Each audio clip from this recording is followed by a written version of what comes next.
Good morning and welcome to Children's Chapel at the Unitarian Society of New Haven.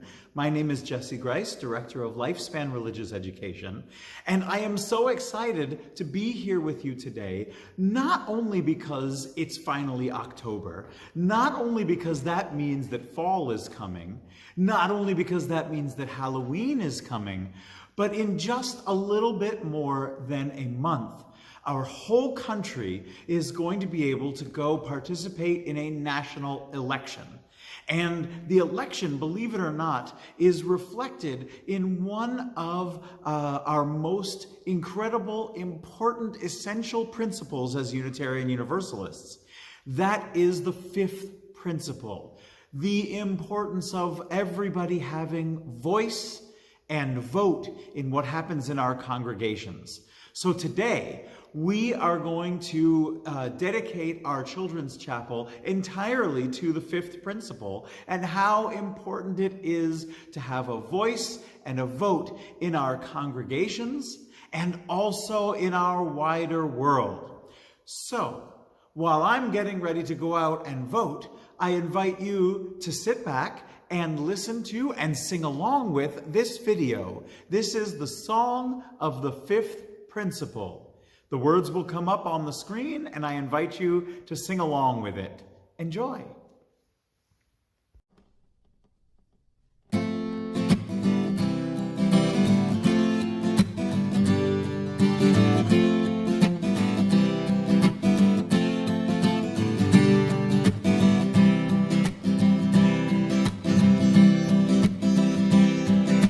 Raise your voice. You should always have a choice.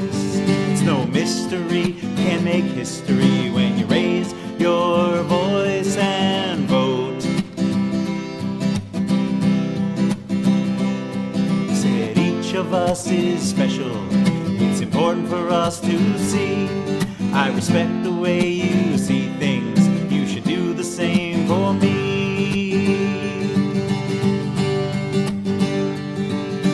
Principles that guide us toward a life of joy and peace. When every voice and vote is heard, the peace will increase. I said, raise your voice. You should always have a choice. It's no mystery, you can make history. You raise your voice and vote.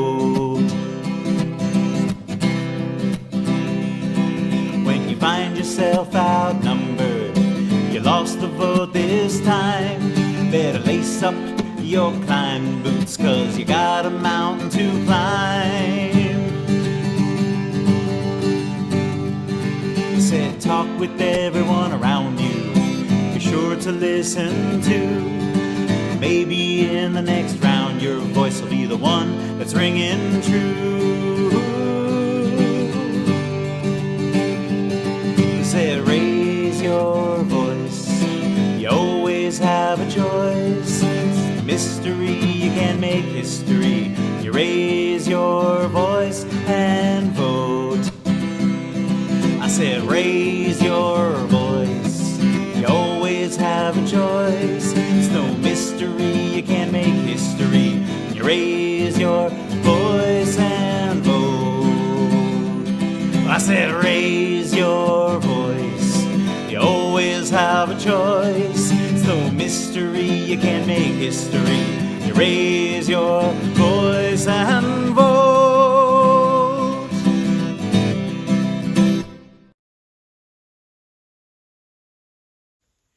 Raise your voice and vote. That is what we are going to keep in our minds and our hearts today as we worship together. Now let us light our chalice with chalice lighting words that will appear on the screen as we light the chalice. We light this chalice for all that is true. We light the fire of all that is unknown. May the flame of truth move us into action. May the mystery of the unknown move us to discover. As we lift our voices and are heard, as we open our ears and listen.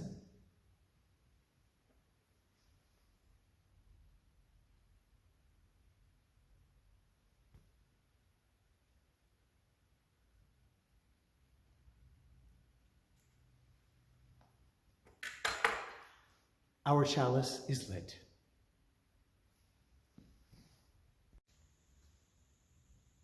At this time, I wanted to provide a moment for you and anyone who is watching this video with you to take some time and express yourselves, check in a little bit.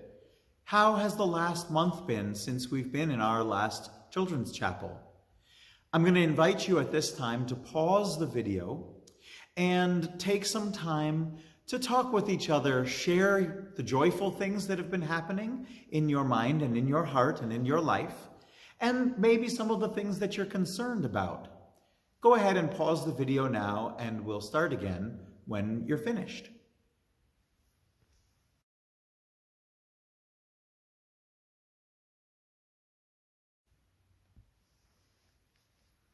And thank you so much for taking that time to share with each other and to check in. That is so important and such an incredible part of centering ourselves for worship. This morning, as I mentioned before, we're talking about our fifth principle, that in our Unitarian Universalist congregations here at the Unitarian Society of New Haven, and really in every space that is Unitarian Universalist, it is such an incredibly important part of our being together that we provide the space and take the time for each person to be heard, to be listened to. I think that it's something that is not only important, but also kind of sometimes misunderstood, because for me, being heard, being listened to, and also having the time to listen to others doesn't always mean being right or getting my way. It means being part of a process of figuring out what's going to happen. So in our congregations, when a decision needs to be made, whether it's what our building is going to look like, or what signs we're going to hang around outside, or who is going to be our minister, the rules and the bylaws of our congregation as well, we open that process up to everyone. And we ask everyone to come and speak, to help be a part of writing those laws or suggesting who is going to be our next minister. And we then have these times when people can express themselves about how they feel about the choices we're making. And in the end, we don't make decisions without putting it to a vote, without asking our congregation. You saw some images in the song this morning of this congregation here voting on different things that we have done. Now, I wanted to give a couple of examples of how this works in our lives and how much better we feel and how much more spiritual we feel when we have a voice and a vote about the things that concern us. My own son, Cedro, sometimes I'll come to him at 8:30 or 9 o'clock in the evening and I'll say, Cedro, it's time for bed. And sometimes he'll say to me, Dad, it's Friday. I don't have school tomorrow. I can sleep in a little bit. Can I please have a little bit more time? And I will listen to him. And sometimes, if that's true, if it's a Friday and there's nothing to do tomorrow, we'll decide together that there is more time before bedtime. Sometimes, if I come to him on a Tuesday and it's 8:45 or 9 o'clock, and I say, Cedro, it's time for bed. And he says, but Dad, I'm not tired. Well, sometimes we talk that through, and we talk about how important it is to get a good night's sleep for school the next day. He'll then say, you know what? I get that. Okay, it's time for bed. The point here is not whether or not either one of us is right, wrong all the time. It's that we have that conversation. It's that we listen to each other and we respect what the other person is thinking and is saying. And in the end, we try to make those decisions together. It doesn't always work. There are definitely times when perhaps he might feel that he needs more time, and I say, nope, it's bedtime. And that's kind of where things end. Having a voice and a vote isn't about getting your way all the time. It's about feeling heard and included in the process of making decisions. And that is so important to Unitarian Universalism and to our society as a whole. Feeling like your voice is heard is just the foundation. It's the bedrock of what makes things work when we use the democratic process.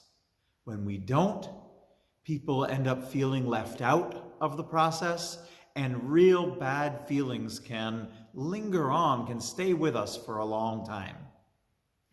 Now, there is a very long history of that in Unitarian Universalism. In fact, we can look back over 500 years ago to Unitarians who were using this process of involving people, of listening to people. In fact, there's a story that's almost 500 years old now, the story of King John Sigismund. Now, King John Sigismund lived in a part of Hungary that we here referred to as Transylvania. And even today, there are a good number, a lot of Unitarians in Transylvania. And they trace back their history to King John Sigismund and even a little bit beyond or before him. What you're going to see now is a short play about the way that King John Sigismund, Unitarian of Hungary and of Transylvania, used the democratic process and allowed people to have their voice and their vote in his kingdom. Let's sit back and enjoy this play now, and we'll see you back here when it's finished.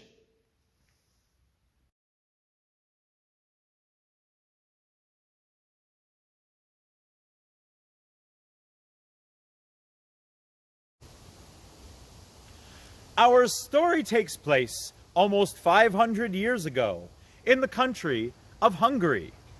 I am Queen Isabella of Hungary. I have just had a baby. My husband, King John, is away fighting. Hungary is a sad place to live right now.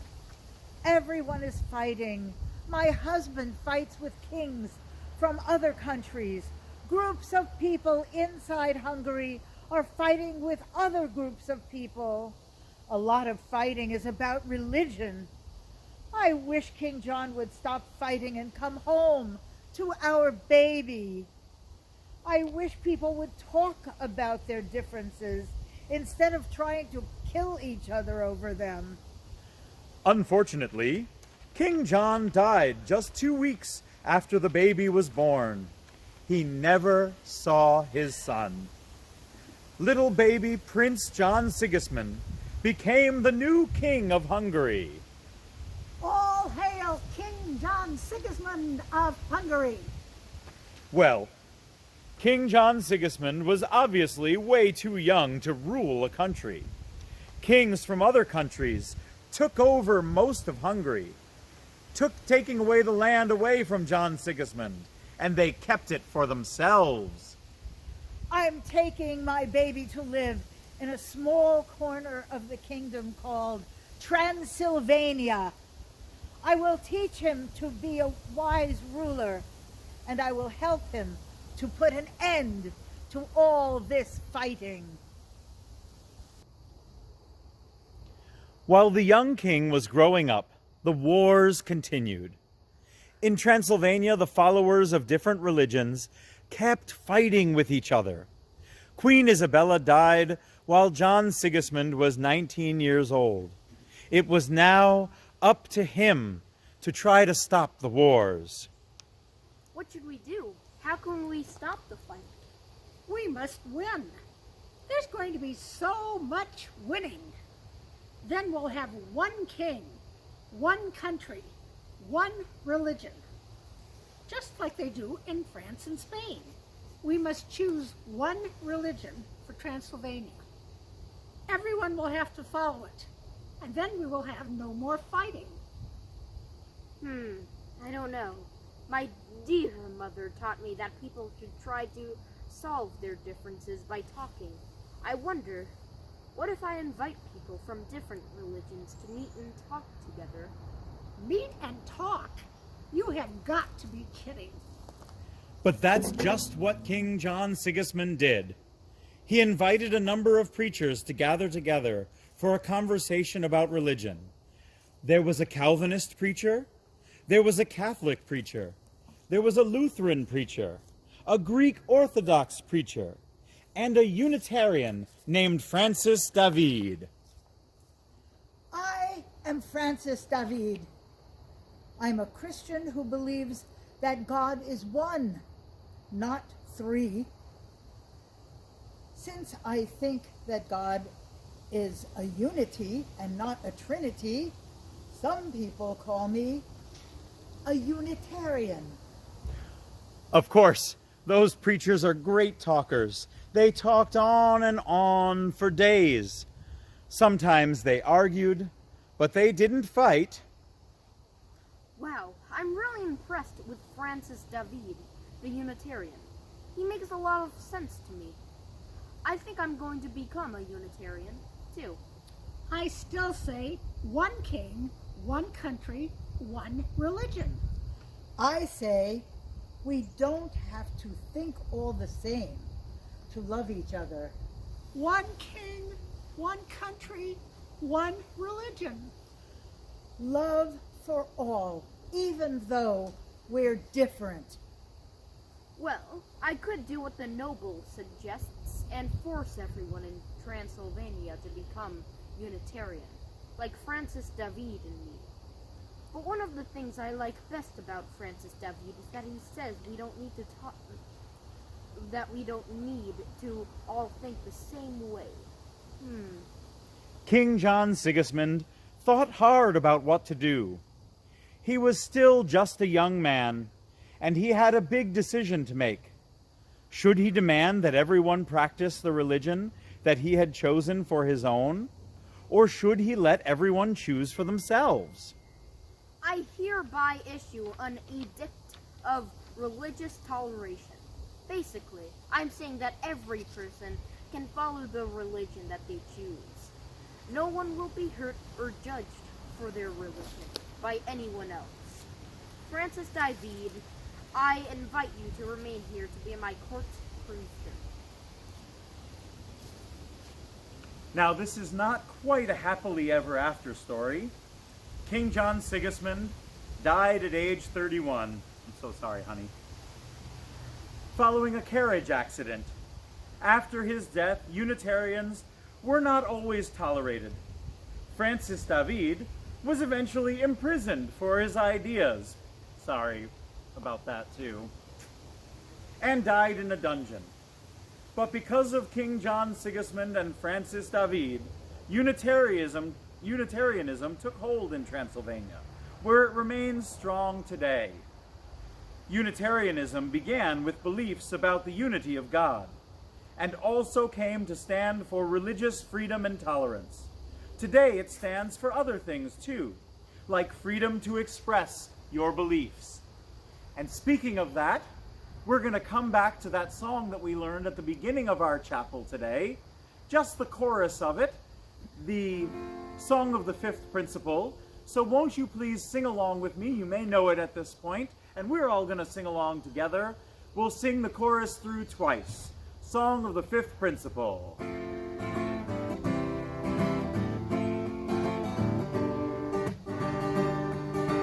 Raise your voice. You should always have a choice. It's no mystery, you can make history when you raise your voice and vote. One more time. Raise your voice. You should always have a choice. It's no mystery, you can make history history when you raise your voice and vote.